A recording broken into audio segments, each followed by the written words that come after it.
Hello everyone, Chaos here, and welcome to another old school RuneScape video. Today, my in-depth Kephri guide. The second path we'll analyze is Kephri. This is where your short-term memory and math prowess will shine. Or if you're not good at it just like me, you will just have to get good. Kephri's path features 4 puzzles, and then a big memory puzzle right before the boss. I will teach you how to clear them, and then after the fight and invocations, I will give you a bunch of tips to help you optimize this path, as you can do it incredibly quickly. If you're playing solo, you will need to solve one puzzle in the first section, and then click on the small crack on the wall to go to the other side of the room where the door will be open. You will then have to solve that puzzle and jump over these rocks to cross the gap, and then do the memory match puzzle before the boss. If you're in a group, you will need to solve all of them to go through, but you can still go to the other side of the room in case your teammates need some help. In no particular order, we will start with the addition puzzle. You will see a big portion of the floor covered in images, all of which represent a number. This panel on the wall at the beginning of the room will let you know the values. From a line in the top left corner worth 1 point, to a boot in the bottom right corner worth 9 points. You will then have to click on this tablet inside the small room to get a number in your chat. Step on all of the tiles needed to go up to that number, and then you can move on. If you exceed this number, you will take damage and all of the tiles will be reset. Active tiles will emit a yellow light. This next one is basically Simon Says. Click on the small pillar near the entrance of the room to activate the puzzle, and then you will have to step on 5 of the tiles indicated by the pattern you just got. If you mess up the pattern, you will take some damage, but as long as you can remember 5 tiles, you're good to go. And you will be able to proceed to the next room. For the next one, you will have 8 tiles which will turn on or off depending if you step on them. When you do so, that tile and the 2 adjacent ones will turn on if they are off, and of course vice versa. You must make all 8 tiles turn on simultaneously, and this is by far the most time-consuming one if you get a bad pattern. However, there will be times in which you can solve it in just 2 steps. If stuck, you can right-click and flip the panel, which will flip it individually, but you will take 20 damage. Finally, we have the pillars, which is like a trial and error mechanic. Only one of them will be on, and it is your job to find the correct pattern for all of them to turn on. You can click on them instantly to do this fast, and if you break the pattern, some rocks are going to fall from the ceiling. Just move around as you look for the correct pattern, and you will be done with this puzzle. At the very end of the room, we have a big memory puzzle.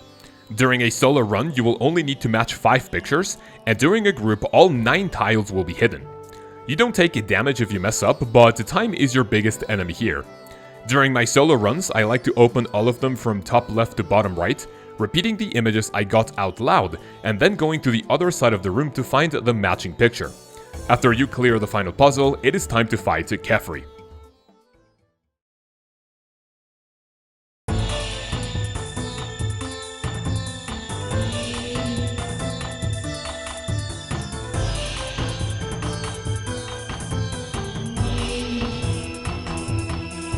Boys and girls, grab your stab weapons as it is time to squash a big bug in a room full of poop. As you're attacking her, Kephri will shoot a fireball from her bum which will explode in midair, and then start making its way towards the tile you were at when it detonated.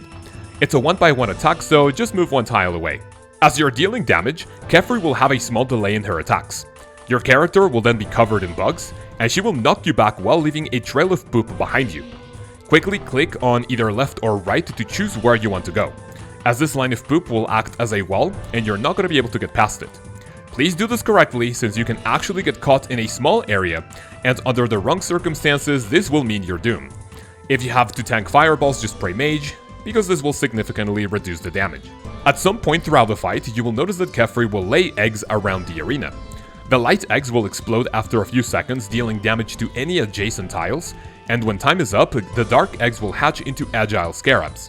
Pray ranged against them and ignore them for the rest of the fight. You will notice that your hits are light blue, and this is because she has a shield which will regenerate a few times throughout the fight. When you get her down to 0, she will lay on the ground for a while, and many things will happen, all of which repeat twice during the entire fight. So, here they are. First and most notably, big scarabs are going to spawn. For the first round, Pray ranged and killed the dark red one. For the second one, 2 of them will spawn, but more about that later. You will also have smaller scarabs raining down upon you, and this will be just like the fire attack. Just move 1 tile away and you'll be a-okay. Finally, smaller swarms of bugs will come out of the walls, and they will fly towards Kephri, which will heal her shield. Kill as many as you can with your blowpipe. During a solo run and at higher difficulty, it will be hard to avoid getting her all the way back up to a full shield, so just watch out for this one. After a while, she will wake up again and keep attacking. Simply follow the same pattern you did during the first phase. When the shield reaches 0 again, 2 big scarabs will spawn this time. The blue one attacks with magic and the orange one with melee. I recommend praying against melee as you focus on the blue one, because as you will see, red swarms of bugs will start gathering around it. If all 8 sides fill up with red bugs, it will let out a devastating magic attack dealing massive damage even through prayer. If you damage it enough, it can fly away to another location, so always focus on that one first. When done, kill the orange one and then tag as many swarms of bug as you can. When Kephri wakes up, you will have to repeat the cycle. This is the third and final time in which you will have to lower the shield, because when it reaches 0, Kephri's true health will appear, and you will simply need to do this a fourth and final time, dealing actual damage instead. While avoiding all of her usual attacks, take her health down to 0, and you will be done with this chaotic fight. Talk to the ghost to go back to the main lobby and to choose your next path. Up next, we will cover Kephri-specific invocations, and I will show you how they alter the fight. Lively Larvae will have Kephri lay even more eggs when she does so. They can be a little disruptive, so just kill a few of them to avoid damage. And like I said, the agile scarabs can be ignored if you pray ranged. More overlords is quite troublesome because Kephri will summon more big scarabs throughout the fight, and with bad RNG you will spend a lot of time on these. With good DPS though, this will be free points. Blowing Mud will make Kephri's dung attack more potent, but as long as you move out of the way just in time, you're really not gonna have to worry about it.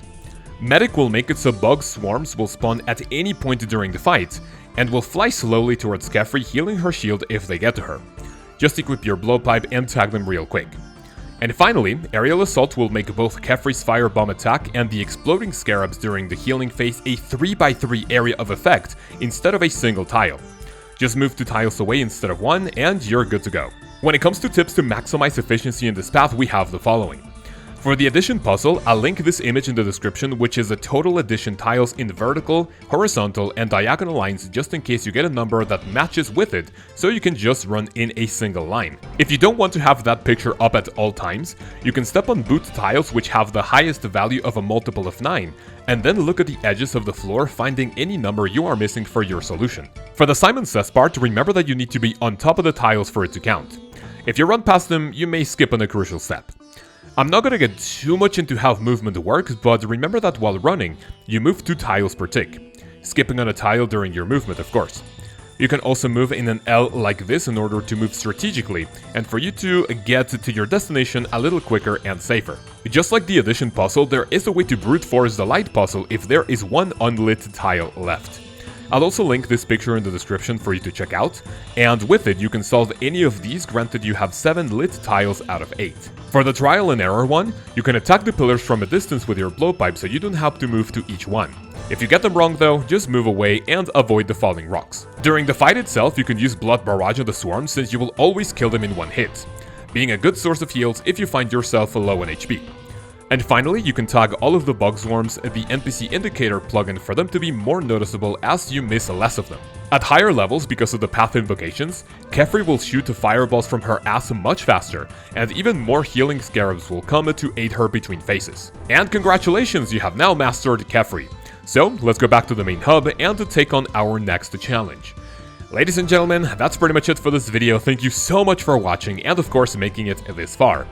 Please let me know what you think about this boss in the comments below. Do you like it? Do you hate it? Please give me your opinions. A massive thank you to all of my channel members. You boys and girls are absolutely amazing, and you have no idea how much your support means to me.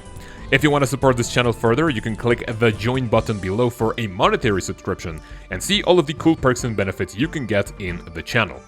Thank you so much for watching, and I will see you in the other boss guides. Have an amazing day, have an amazing week, and I will see you then. Peace.